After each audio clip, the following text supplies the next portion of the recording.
Tultiin tänne Nuuksioon veteraanien kanssa viettää päivää. Syödään kunnon lounas täällä kodassa ja muistellaan vähän menneitä juttuja. Tehdäänkö niin? Tehdään niin. Loistavaa. Ne on mielessä. Ne on mielessä. Joo. Tehän saitte mitallin just. Minkä mitallin te saitte? No sen Saulin antaman presidentin ensimmäisen luokan. Kyllä. Mikä se nyt virallinen nimi oli? Vaan. Joo. Tämä mitalli, mikä me saatiin. Valkoisen ruusun ensimmäisen luokan ansiomitali. Joo. Milloin te saitte? Se oli nyt veteraanipäivänä. Niin, okei, joo. Onneksi olkoon. Tänä vuonna. Kiitos. Joo. Voidaan sitä vaikka juhlistaa täällä sitten.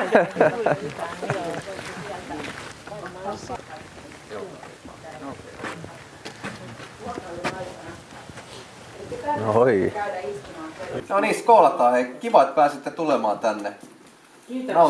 Nautitaan näistä tosi makeista antimista. Ja... nautitaan. Oli kiva tulla. No niin, skool.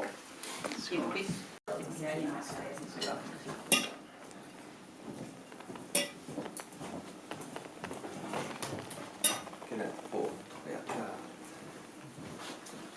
Siitä. Luimuosta, salaattia, uusia perunoja, suppilavantaro kastike. Hienosti. Miltä se loimulohi maistuu?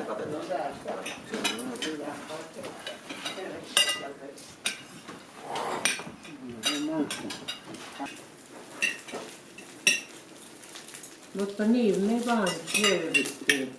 Niin. Sitkeästi. Ja mulla oli kotimaalla.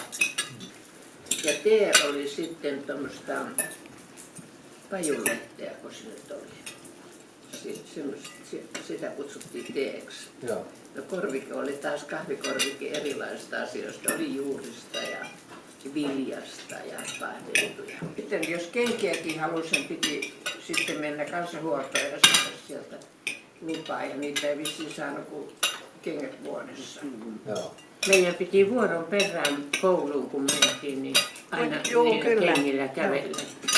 Tänään minä olin koulussa ja Sikmo sisko huomenna oli koulussa. Joo. Niitä kenkiä kanssa. Joo. Ja koulut oli sairaaloina Joensuun seudulla. Joo. Niin kirkossa käytiin ne koulutunnit olemassa. Kirkon penkissä istuttiin, kun ne oli pommitettu ne koulut pieniksi. Itä-Karjalassa se oli luksusta, kun palattiin joku kylä ja päästiin kellareihin, sieltä sai tuoretta perunaa ja muutenhan niin ruokahan oli kaikki kuivattua tai tämmöistä. Ei ollut mitään tuoretta tavaraa ei ollut, niin se oli kyllä luksusta myös. Keitettiin pakissa perunoita sitten. Siellä oppi syömään myöskin hirssiä, sitä saatiin näitä varastoja käsiin, niin sehän oli semmoinen hirsiryyni, tai menee koskaan hyvissä kuuluttaa. Mutta se oli ihan hyvä, kun ne laittoi keittivät sitä isossa kattilossa.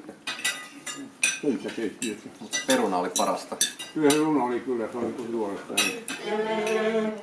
Ja kun onnen päivän koitto Suomen lön taas sarastaa, silloin riemun suuri soitto.